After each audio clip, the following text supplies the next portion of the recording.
नमस्कार। The wire में आपका स्वागत है। मैं हूं शरद प्रधान और लखनऊ सेंट्रल में आज हम बात करेंगे एक ऐसे मुद्दे पे जिससे ये दिखने लगा है, उत्तर प्रदेश सरकार का एक ऐसा मूव है जिससे ऐसा लग रहा है, ऐसा आभास हो रहा है कि ये एक कदम है हिंदू राष्ट्र बनाने की ओर।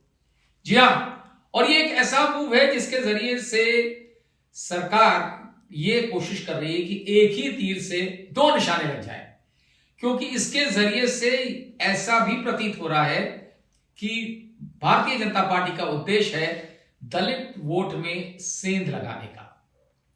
इसी उद्देश्य से लगता है कि यह आदेश जारी किया गया है। अभी हाल ही में उत्तर प्रदेश के मुख्य सचिव दुर्गा शंकर मिश्रा द्वारा साइंड एक ऑफिशियल सर्कुलर जारी हुआ है जिसमें स्पष्ट तरीके से प्रदेश के सब मंडल आयुक्तों को और जिला मजिस्ट्रेटों को ये आदेश दिए गए हैं कि वो अपने अपने जिलों में तहसील स्तर पे, ब्लॉक स्तर पे आयोजन करें राम कथा का,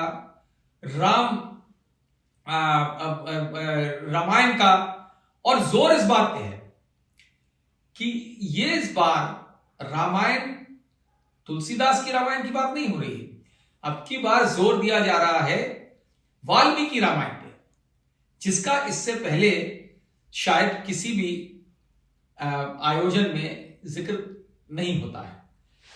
ऐसा ये माना जा रहा है, कोई इसमें आदेश ये है कि जिला मजिस्ट्रेट अपने स्तर से अपने अपने जिलों में ऐसे मंदिरों को आइडेंटिफाई करें जो राम के मंदिर हों, जो हनुमान जी के मंदिर हों या वाल्मीकि के मंदिर हों।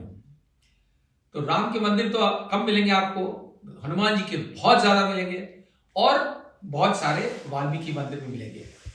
अब वाल्मीकि मंदिर में यह माना जाता है कि वहां केवल दलित जाते हैं, क्योंकि वो वाल्मीकि उनके सबसे बड़े भगवान हैं।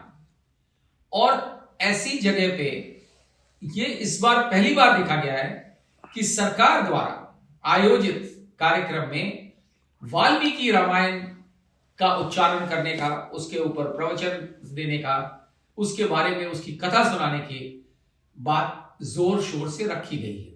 रामचरितमानस का भी जिक्र है, सुंदरकांड का जिक्र है, लेकिन वो कहीं नीचे आता है। ये सर्कुलर में सबसे ज्यादा इस बात को हाईलाइट किया गया है कि वाल्मीकि की रामायण के जरिए से रामचंद्र जी के जीवन की कथा लोगों को बताई जाए और ये मैसेज स्प्रेड किया जाए। ये बहुत जोरों में इस बहुत लंबा सा 2 पन्ने का सर्कुलर है जिसमें बाकायदा निर्देशित किया गया है और यह भी लिखा है कि उच्च स्तरीय आदेश मिले हैं और उससे हम ये करा रहे हैं कि हर जिले में इस तरीके के मंदिर आइडेंटिफाई किया जाए और उनमें भजन कीर्तन, उनमें राम कथा, उसमें रामायण पाठ और इस तरह के अन्य कार्यक्रम और सांस्कृतिक कार्यक्रम भी किए जाएं इन्हीं मूल्यों को रखते हुए, और इसको सरकारी व्यवस्था के तौर पे किया जाए। उसमें इंस्ट्रक्ट कर दिया गया है कि डीएम अपने स्तर से तहसील लेवल और ब्लॉक लेवल पे लोगों को आइडेंटिफाई करें, मंदिरों के अतिरिक्त ऐसे कलाकारों को आइडेंटिफाई करें और उनको हायर करें कि वो इन सब जगह परफॉर्म करें और उसका जो भुगतान है, उसका पैसा उन लोगों को दिया जाए सरकार के फंड से। इस तरीके की बात यानी जिस इस तरह का आदेश शायद पहले लोगों का जो मानना है, मेरी कई पुराने ब्यूरोक्रेट से भी बात हुई तो सबका मानना है कि उन्होंने अपने जीवन काल में इस तरीके का आदेश नहीं देखा। पहली चीज तो ये कि आदेश किया जाए जो कि उन ब्यूरोक्रेट्स के हिसाब से संविधान के बेसिक फंडामेंटल्स के विपरीत है। यानी कि संविधान भारत का जो है वो स्टेट क्या कोई धर्म नहीं बताता है। हरेक को धर्मनिरपेक्ष भारत है, या हरेक को अधिकार है अपना जो भी धर्म चाहे वो फॉलो करे, लेकिन देश का यानी स्टेट का कोई धर्म नहीं होगा। यही फर्क है हिंदू राष्ट्र की थ्योरी और जो आज का संविधान है उसमें। अब आगे चल के संविधान बदल जाता है तो अलग बात है, लेकिन फिलहाल जो संविधान है उसके तहत स्टेट की कोई रिलीजन नहीं है। फिर भी इस तरीके का आदेश जारी किया गया है और उसमें बड़ी एक एक स्टेप की व्यवस्था लिखी हुई है कि कैसे सांस्कृतिक विभाग द्वारा कलाकार चुने जाए, जो इसमें जहां जहां परफॉर्मेंसेस करनी हो, कहीं एक्टिंग करनी हो, कहीं डांस करना हो, कोई कल्चरल इवेंट करना हो, तो उसमें वो लिए जाएं और जो सांस्कृतिक विभाग है प्रदेश का वो उसका भुगतान करेगा। मजे की बात यह है कि सांस्कृतिक विभाग के ही एक सहायक निदेशक यानी असिस्टेंट डायरेक्टर को इसका नोडल ऑफिसर बनाया गया है, तो जिसके जरिए जो कि पूरा इसको मोबिलाइज करेंगे, लोगों को कोऑर्डिनेट करेंगे कि किस तरीके से जिले जिले में कार्यक्रम हो रहे हैं। और ये कार्यक्रम अब आप देखिए, गौर करिएगा इस बात पे, 14 जनवरी से 22 जनवरी तक किया जाएगा ये जो उत्तर प्रदेश सरकार का कार्यक्रम। 22 जनवरी आप सबको पता है कि अयोध्या के भव्य राम मंदिर का उद्घाटन होने जा रहा है। प्रधानमंत्री नरेंद्र मोदी उसके लिए स्वयं आ रहे हैं और एक बहुत ही बड़ा कार्यक्रम किया गया है अयोध्या में, जिसके जरिए से मंदिर का इनॉग्रेशन होगा, मंदिर की प्राण प्रतिष्ठा होगी और उसमें तमाम जगहों से, देश विदेश से लोग जुड़ेंगे उससे।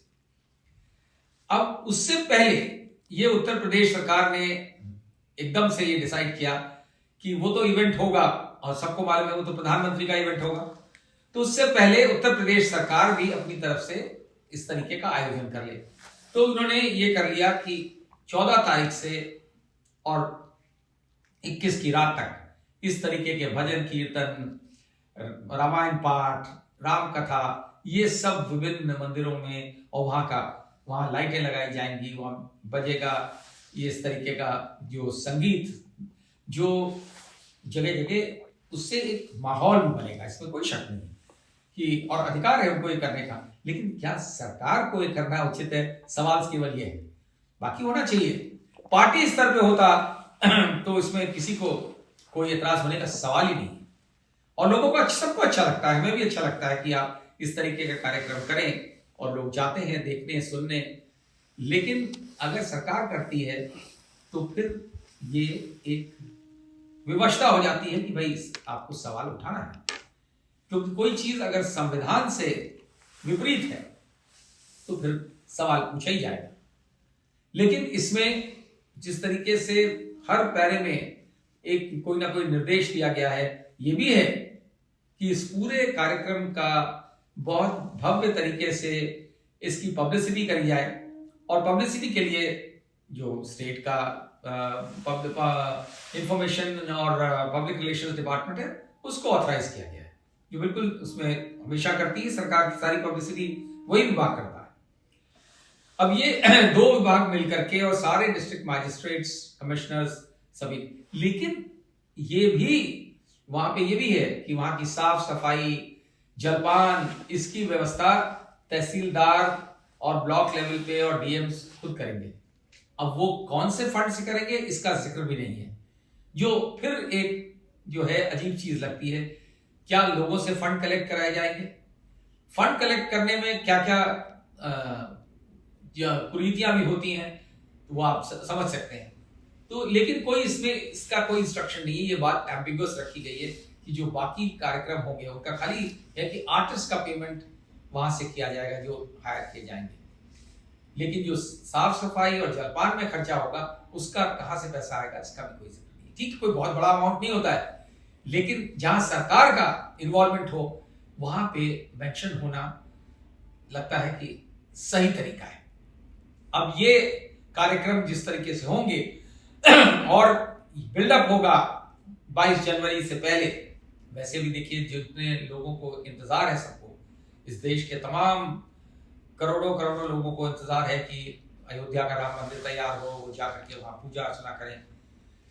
वो उसमें मुझे नहीं लगता कि इस आयोजन से कोई फर्दर इजाफा हो जाएगा उन लोगों में, क्योंकि लोग तो उत्सुक हैं ही। ये जो कार्यक्रम किया जा रहा है सरासर इसके पीछे राजनीतिक उद्देश्य ही दिखता है, और वाल्मीकि रामायण पे जोर देने का मतलब आप समझ सकते हैं वाल्मीकि मंदिरों में दलित ही जाते हैं।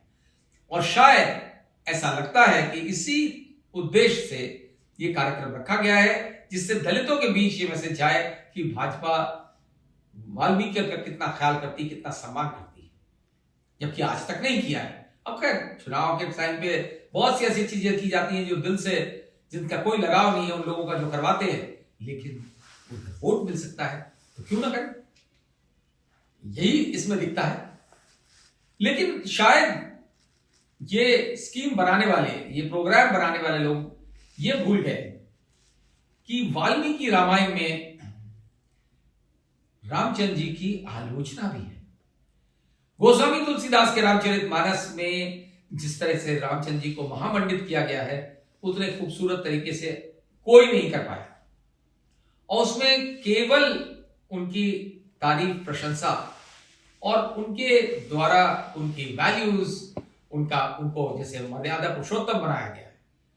लेकिन वाल्मीकि की रामायण जो लिखी गई उस समय में जब रामचंद्र जी थे, वो रामचंद्र जी के कंटेम्पररी थे, उन्होंने आंखों देखा हाल लिखा है। उसमें एक ये भी जिक्र है, जो उसके वाल्मीकि रामायण का अध्ययन करने वाले लोगों का ये बताना है कि उसमें ये भी जिक्र है कि रामचंद्र जी ने एक शंभू थे, दो दलित, उनके बारे में रामचंद्र जी के पास वहां के लोग शिकायत करने गए कि ये दलित है और ये बैठ के संस्कृत में वेद का पाठ करता है, वैदिक संस्कृत में पाठ कर रहा है, तो ये उचित नहीं है, उसको अधिकार नहीं है करने का। तो ये बताया जाता है, ये उसमें जो पढ़े, जिन लोगों ने वाल्मीकि रामायण पढ़ी है, वो बताते हैं कि रामचंद्र जी ने उसका वध कर दिया। अब ये जाहिर है, ये तो एक तरीके की आलोचना ही हो गई कि रामचंद्र जी को भी ये बात आखिरी ये ठीक नहीं लगा कि एक दलित जो है वो वेदों का पाठ कर रहा है या संस्कृत में श्लोकों का उच्चारण कर रहा है। तो ये चीज भी अगर इस रामायण में है तो आप क्या मैसेज देंगे? ये तो बिल्कुल उसके विपरीत हो जाएगा जो गोस्वामी तुलसीदास ने कहा है। लेकिन भाई सरकार का निर्णय है, और अब आप देखेंगे, जिससे ये ठीक अलग बात है कि वाल्मीकि रामायण की जो भाषा है, जिस तरीके की संस्कृत है, वो आम व्यक्ति के समझ में से बहुत परे है, बहुत दूर है। जबकि तुलसी की रामायण जो है, रामचरितमानस, वो सीधी सादी भाषा में है और जिसको अवधी भाषा में है, जो कि हर व्यक्ति आराम से समझ लेता है और तमाम हम सब लोग उसको पढ़ते हैं। इसका क्या नतीजा होगा ये तो आने वाला समय बताएगा।